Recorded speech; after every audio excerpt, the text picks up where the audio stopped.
Il faut savoir que le pivot transverse, c'est là où vous avez donc tout ce qui est infrastructure, parce qu'effectivement, ce sont des éléments catalyseurs de la croissance. Et donc, pour ce qui concerne les travaux publics, nous avons une task force dénommée suivi des projets routiers prioritaires. Alors, d'abord dans lequel vous avez en réalité 6 projets. 6 projets et 4 études à peu près.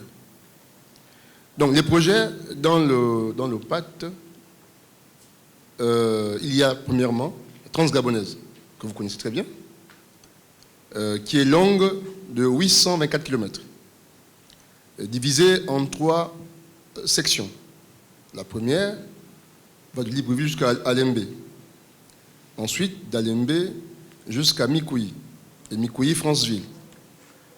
Pour ceux qui connaissent un peu la route, il faut savoir que sur la Transgabonaise, tout n'est pas forcément à construire.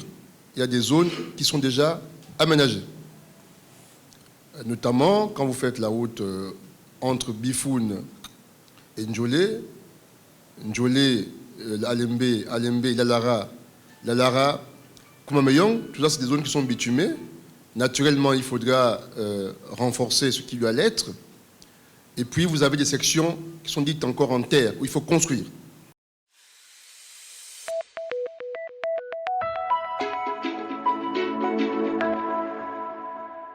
On a un volet législatif et réglementaire très important.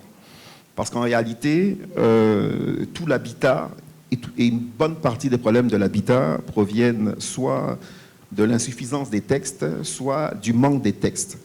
Pourquoi le cadre législatif et réglementaire? C'est parce que, comme je dis toujours, mettre 1 million de personnes, 2 millions de personnes dans un même endroit et canaliser, juguler les besoins, les pulsions, les envies des uns et des autres nécessite qu'un cadre réglementaire bien précis détermine les droits et les obligations de chacun pour diminuer un peu ce que, je pense, hein, quand vous me poserez des questions, vous allez un peu me parler un peu de l'anarchie urbaine, un peu du chaos, etc., de cette impression que tout est toujours pas très bien mené, pas très bien dirigé. En fait, les choses seront d'autant mieux dirigées qu'il y aura un cadre réglementaire qui encadrera toute cette activité.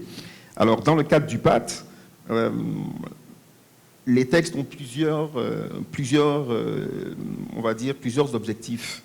Un des premiers que nous avons pris, c'est de se dire que la démographie au Gabon fait que la moitié de la population se trouve dans l'estuaire.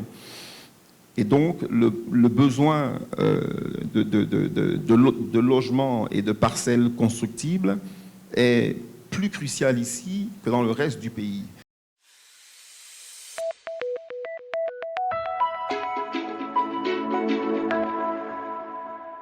C'est dans le cadre donc, du PAT, certains projets ont été retenus et nous avons donc la mission de les mettre en œuvre et de le finaliser.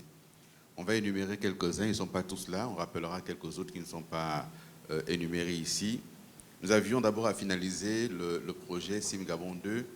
Il s'agissait de la construction d'une nouvelle usine de traitement d'eau potable, captation d'eau brute et traitement d'eau potable à Ntoum, dit SIM Gabon 2.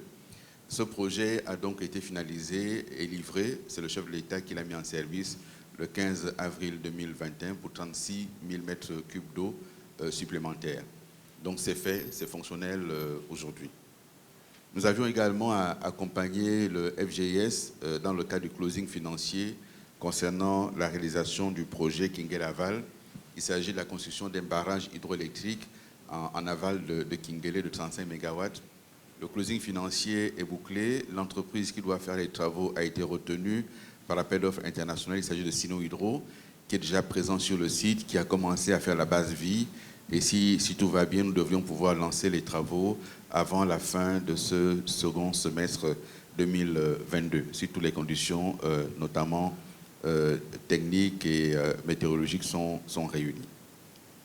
Nous avions également finalisé la signature d'un certain nombre d'avenants.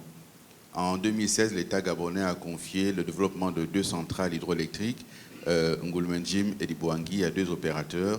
Il s'est donc agi de fixer avec ces opérateurs le prix de vente de l'électricité sortie des centrales. Il fallait donc le faire par avenant. Ces avenants ont été négociés et signés.